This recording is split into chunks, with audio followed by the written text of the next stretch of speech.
Isn't it cute? This makes like the worst time ever look adorable. This is sippable in a laying down position. TMI, but you will most likely need these. Hi everyone, welcome back to my channel. If you're new here, my name is Lyra, and today I'm really excited to be filming what is in my hospital bag for myself and my baby as a second-time mum.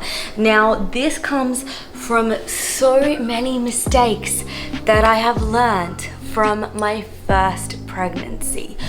Also, this is an Australian specific video. I mean, what is in my hospital bag is pretty universal to everywhere. However, there aren't many, what I noticed is there aren't many videos that are like specific to the Australian healthcare system. What Australians provide in the healthcare system is very, very different to the rest of the world. So I remember watching all of these videos when I was first pregnant and packing my hospital bag for my first baby and being like, oh, okay, so I don't need, I don't need nappies, I don't need a peri bottle, and then I don't need this and I don't need that.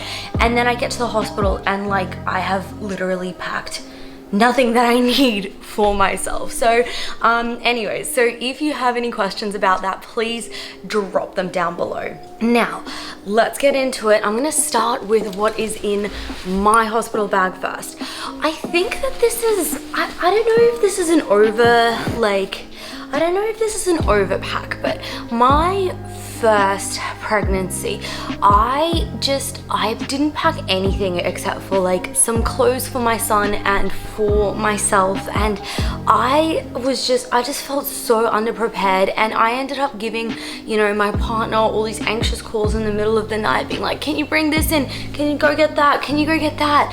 And I just cannot afford to do the same thing with baby number 2 because, my partner's gonna be running around being just as busy as I am with our toddler. So I need to kind of be prepared, basically. So this might be an overpack to some of you, but for myself, like, this is definitely what I need from experience. So the actual bag is a weekender. This weekender it's just from TK Maxx. It's, or TJ Maxx, I think it's called in the US. It is a brand called Isaac Mizrahi, but it's really nice. What I like about it is that it's got lots of like pockets and like places to put things, so it's really good. And how I've organized myself is with these packing cubes, and I think that it's just really easy to be able to see, like, this is a packing cube for myself, and pull that out. And just coming from experience as well, I do think it's a bit easier having 2 bags, one for the baby and one for yourself. The one for yourself, like, I am planning to keep at the actual end of my bed postpartum because it's very hard to be able to like reach and grab a bag or have a bag on the floor and pick it up off the floor, particularly if you've had like a really major birth like I did. So for me, it was hard to just literally like go from laying down to sitting up. And so I just want to I just want to have it at the end of my bed and have everything in there and just be able to reach anything whenever I need it. So yeah, I'm gonna have this at the end of my bed, and let's go over what I've packed for myself. First of all, and I'm gonna have to part with this after this video, but it is my Stanley cup. So if you're planning on laboring, laying down, it's very hard to drink a water bottle like this. This is sippable in a laying down position, which is why I'm packing it. What they give you in Australia is like these little jugs, these small jugs that you have that are like 500 mils and that you have to like pour into like a cup. So during my labor, I was so thirsty. Like, I swear I had like 5 liters of water during my labor. And so I was drinking every 2 seconds, and my partner was literally like pouring cups of water on my face as I was laboring. It was It was very dramatic, okay? It was really, really dramatic. But I was so jealous when I heard that in the US, you get your own like cup like this pretty much. I just think that that is amazing. I would have loved that. I would have loved that so much in my first labor. Anyways, water bottle's the first thing. Second thing is postpartum essentials for me. So I'm gonna open up my postpartum case. In the US, I have heard that you guys get all of these nappies or mesh underwear. In Australia, we do not. You have to like request them specifically, or like for me, I did not pack any at all, and they had to go to Renal and go and get them for me. And so I have packed two options. These granny panties, not these granny panties, these literal adult diapers, which to be honest, I just really can't stand these, and I bought a pack just in case, and I thought, okay, I'm gonna pack both options. So I'm packing these, and I'm also packing these mesh underwear by Ken. These are really good. I think and I'm also packing pads to put in the underwear. So I'm packing both options. The hospital does provide pads in Australia, but that is it. So I think I just want to pack my own pads just in case anyways. And yeah, and I'm gonna pack both options. And then what I am packing for like my self-care down there afterwards is these Frida Mum perennial pad liners. Let me just clarify, you totally do not need anything like this if you just have witch hazel. You can pack a bottle of witch hazel and put it over your pad or your like depends, and that'll definitely be enough. But for me, I just thought I'd try these. Anything that is 100% witch hazel, you're fine with. You do not need the fancy wipes. I just thought I would give them a go. But yeah, I did not. The moment that I got home and used witch hazel, it was heaven, honestly. So please, like witch hazel is just so soothing and cooling. It's incredible for after birth. Then obviously I also have a peri bottle. A peri bottle is really important to pack. Isn't it cute? This makes like the worst time ever look adorable. Like honestly, it's really funny. But this one's from Kin as well. But yeah, a peri bottle is an essential, and I can guarantee you that if you're in Australia, you need to pack your own peri bottle. They will not give you one here, and you'll have to like use other methods that are really inconvenient. They might give you one of those spray bottles, but they're just not the same as a peri bottle. So if you're in Australia, do go with a peri bottle. A peri bottle is an essential that I did not have during my first hospital stay with my son, and it was a horrible experience. So please just pack a peri bottle for me. Then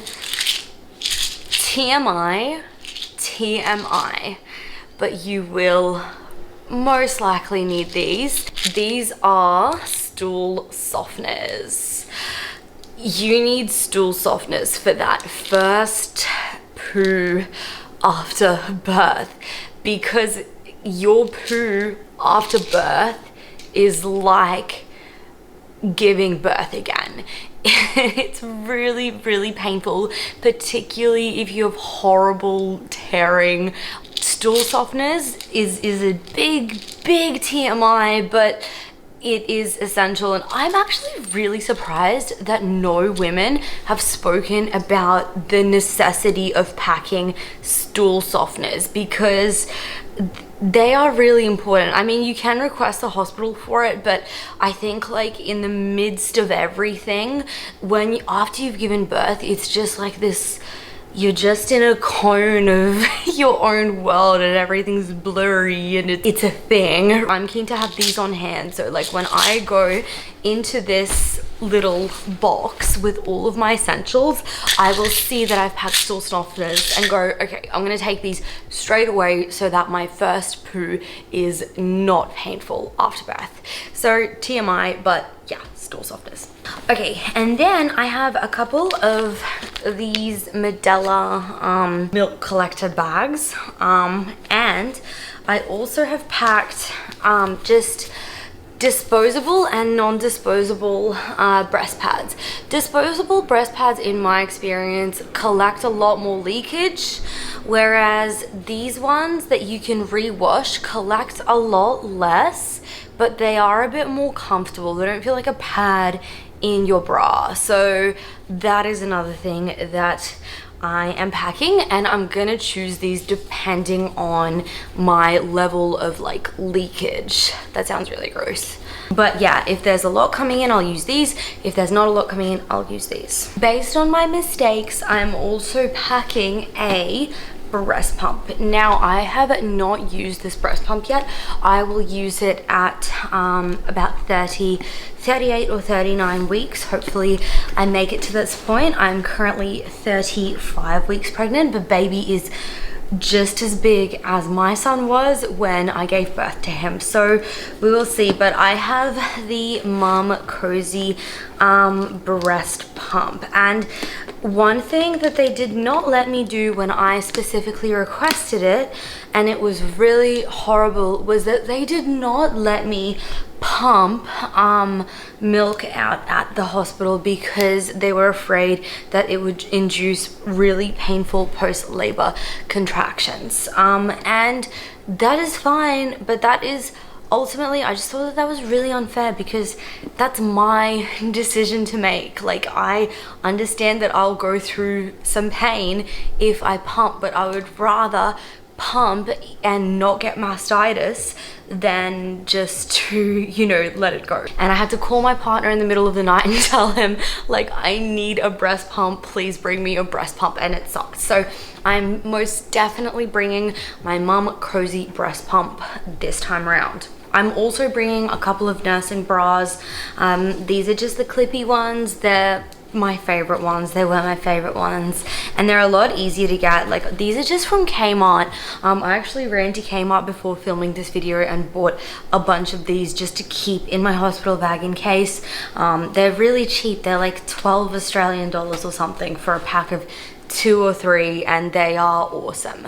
So I have a variation of just plain nursing ones and pumping ones that I will bring. The pumping ones just have an extra layer so you can put the pump in, and the pump can hold itself without you having to hold it. But with something like the Mum Cozy breast pump, like, that's not very necessary, but yeah, like, it's just good to always have a variation of these things, in my opinion. So yeah, I have a light hospital robe, which I'm pretty much planning to wear the whole time after labor. The other clothing items that I am bringing, this, by the way, is for about, I would say, 48 hours. So I am gonna bring just a silk pajama set. This is just like, this could be a birthing gown. And then my other option is this. This is just like a flannelette, like a warmer pajama option with pants. A lot of people are like, don't bring pants, but I'm all for pants. Like, I was totally comfortable in pants. I didn't get one cervical exam or anything like that, any checks down there after my birth when I was in the hospital, so I didn't really find it necessary to have an easy access nightie, but apparently a lot of people do get that, so yeah. And then I don't think that I'll fully need these, but I'm just bringing a couple of tank tops because, like, I can just breastfeed in these. They're not nursing specific ones, but they're just easy. And yeah, in case I'm hot and I don't want to wear anything long, or if I'm uncomfortable in pajamas, or if the baby spews, or all of those scenarios that can happen, I have some spare clothes. I'm also bringing a shirt for my partner. He's not gonna pack his hospital bag. He's not gonna pack a hospital bag. I know that for a fact. So I just think, like, I'll just bring him a spare shirt. So I'm also packing a heating pad. This is my lifesaver. This has been my lifesaver during this pregnancy. I have awful pelvic girdle pain, and so I always have this on my bum every single night pretty much, and it just really helps with the pain relief. When I went to see someone for my pain, this clinician that I saw said, so what happens in your first pregnancy is that your stomach is really keen on contracting all of the time, and so your muscles are constantly like being put back into place. But with your second birth, your stomach is like, it remembers, like your muscles remember things, and so your stomach always expands. And what happens after you give birth is that it's harder for those muscles to like contract back in after birth. That makes that process painful, and so chances of having a lot of pain in the abdominal area are quite high with your second birth.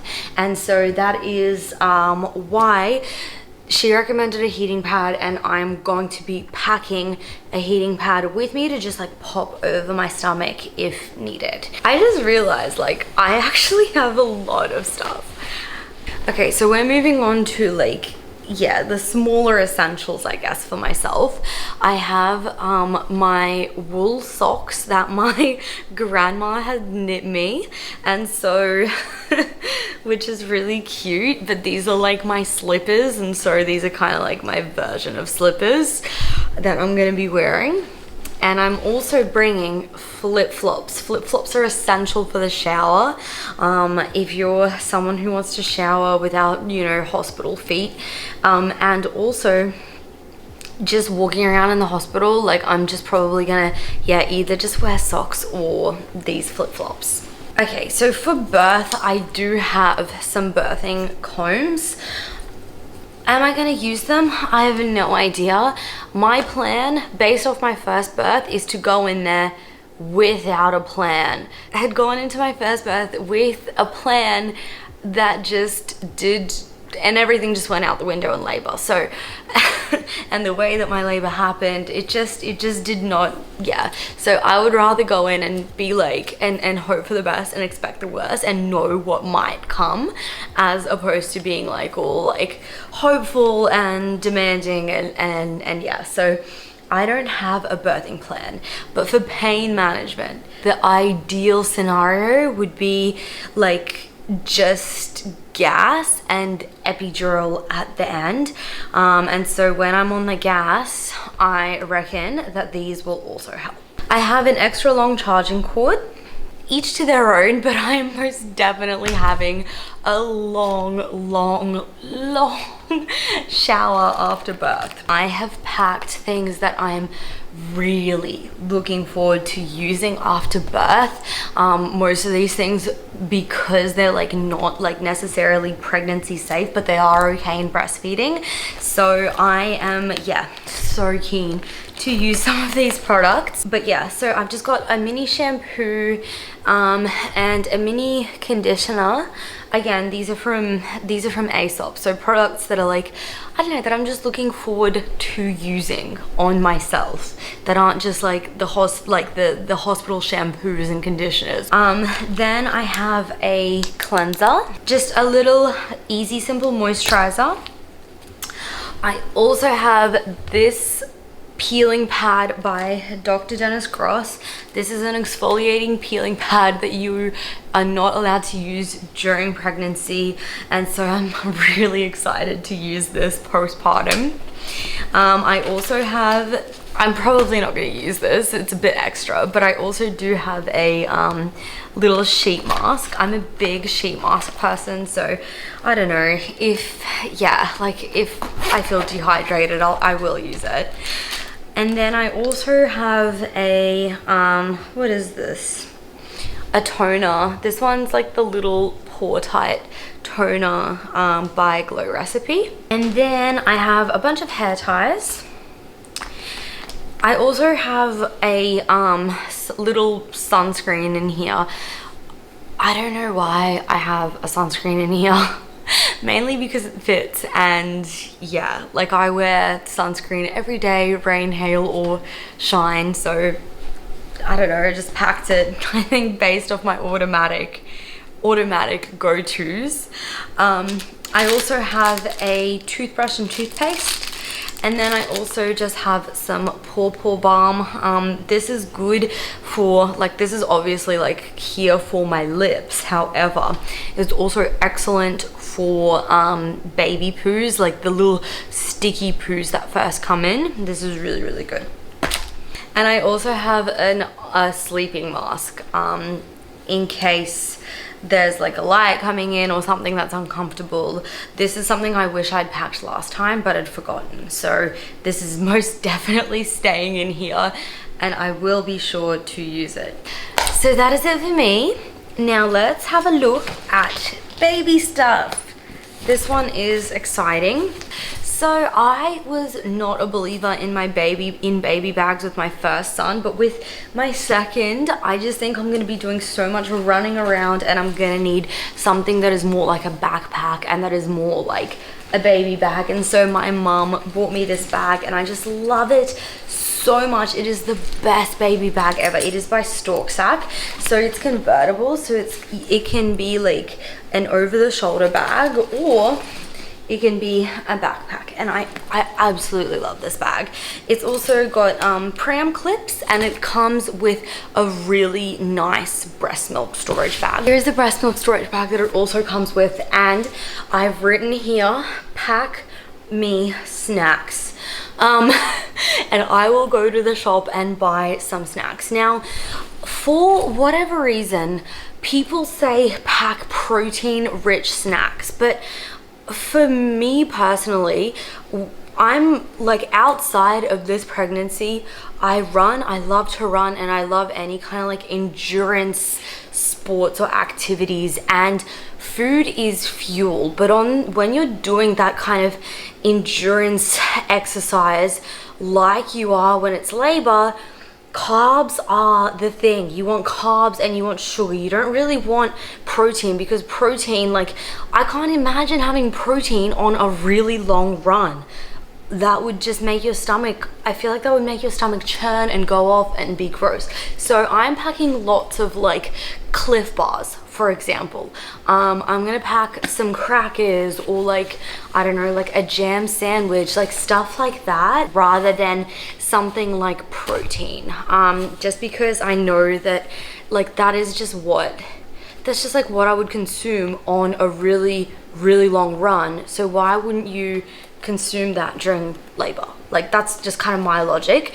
If you know why they suggest protein, then just like comment down below, because the whole protein thing, like, it just doesn't make sense to me. Anyway, so that is going to be my snack pack. For the rest of this baby bag, for the actual baby, let's have a look. So the bag is quite big, and it's got like pockets all around it, obviously, like most baby bags do. But the first thing we have in here is, let's go to the front pocket first. So we've got a white noise machine. This is my favorite white noise machine. It is by Ergo Pouch. Ergo Pouch is like, I don't know if you guys have Ergo Pouch in the US, if it's a US brand or if it's an Aussie brand, but we just, yeah, I love this brand. And this white noise machine has just, it's gone everywhere with us. It's done wonders. It's just a great product, and it's chargeable too. You don't want a white noise machine that is battery operated, because apparently you're going to be running out all the time.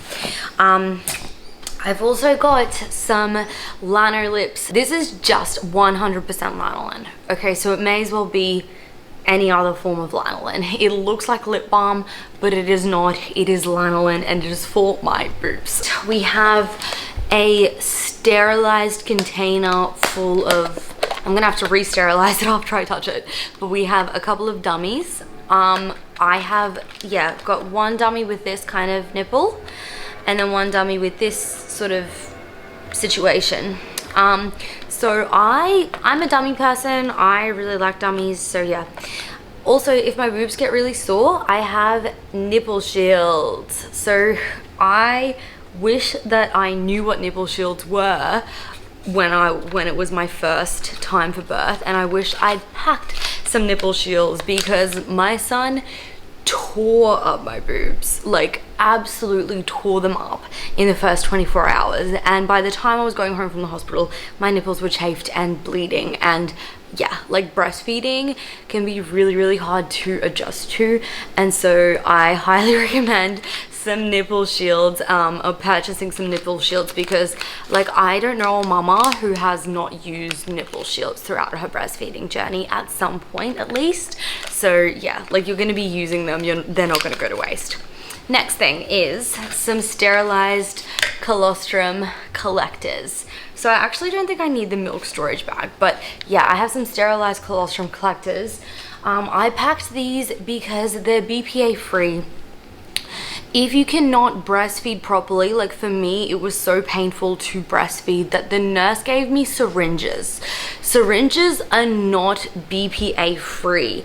And so when you're collecting colostrum from the syringe and then giving it to your baby, that is harmful. And so I bought these so that I can collect the colostrum and then administer the colostrum using this is like a syringe. It's like the tip is like a silicone syringe, so you can feed your baby the colostrum straight away. And just quietly, like a lactation consultant would hate me for saying this, but when their tummy is nice and full is when they sleep so well. And so I just had so much breast milk that I just sometimes in the middle of feeds, if he wasn't collecting a whole bunch, I would just get some and yeah, and feed it to him. And my son would be so happy and sleep for ages. So I'm gonna be doing that again. So in Australia, they do give you nappies, but I think that this goes for any hospital as well. They are not keen on giving you toxic-free nappies, toxic-free wipes. There is zero chance that I'm putting those nappies on my baby. And so I did pack my own nappies. And the recommendation from midwives and stuff in Australia is that you do pack your own nappies and wipes and stuff like that. Like the hospital does have them, but like, you know, you don't really need to, like, you don't need to utilize that. And you're not going to be changing your baby every 2 hours up front anyway. So it's not like you got to pack like a whole box of nappies or anything. But I've packed my favorite nappies, and these are Tushies. And then I also have just a pack of wipes. These are the wipes I'm using. They're just simple, I think, yeah, 99.7% water wipes. And they are toxic free. I have overpacked on clothes, you guys. If you have watched previous videos, you know, like, I hate putting babies in these, in the zip up, in swaddles. And so I'm not packing any swaddles. I'm packing like, so this is like a jersey kind of blanket that I'm packing to collect any mess. Like that is what this is for. This is like a mess collector or a blanket or something. It is not for the purpose of swaddling. Yeah, so it's just kind of like, a burp cloth or just a blankie or anything but a swaddle. What I use instead of a swaddle is these little sleep suits. Again, these are by Ergo Pouch. So I am bringing this one, which is a 0.2 TOG, which is like quite a light fabric. So that is, if it's warmer in the hospital, I can just put her in this sleeper. And I'm also bringing one that is warmer. So this one is a 1.0, and just to compare, it is fleecy on the inside. So just in case it's a bit colder, I will wrap her in this. For clothing, I've also just packed this little onesie. So this is a very gender specific one. And I've also just packed another onesie. So this is just a zipper onesie. And then I've also just packed one undergarment, just in case I want to like do some layering and just do like, you know, if she's cold, I can just put her in, I don't know, it's just an option, okay? That was the hardest thing to pick, was like the clothing options for the baby. And then I also have a little beanie. Oh, actually, I might swap this out for a different one, because this these do not match. That is a problem. And lastly, I just have a blankie for her. I mean, you don't need to pack your own blanket, but I'm in love with this blanket. Our friends gave it to us. It is from Pottery Barn, and it's just, I just can't wait to snuggle up with her in this. So yeah, I'm really keen, and it's just nice to have a little something comforting in the hospital after you've given birth, and so a little blanket is yeah, it's just nice to pack. Okay, that is it, you guys. Let me know what you think. Let me know if this is way too much for you, or if this is not enough for you, or if I have missed anything, if you have any recommendations for me. Now also, again, if you're giving birth in Australia and you're just like, what do they give you, what don't they give you, like I have no idea, just pop a comment down below and I'll try and answer it as soon as possible. And yeah, thank you so much for watching this video. If you like this video, please like, comment and subscribe to my channel, and I will see you next time. Something that I don't tell you when you're filming these videos is how messy all of this ends up looking, and it's just funny because you're like packing this and it's all neat and organized, and then you're like, let me film a hospital bag video, and it's an explosion of things. So I'm gonna clean now. Have a good day. Bye.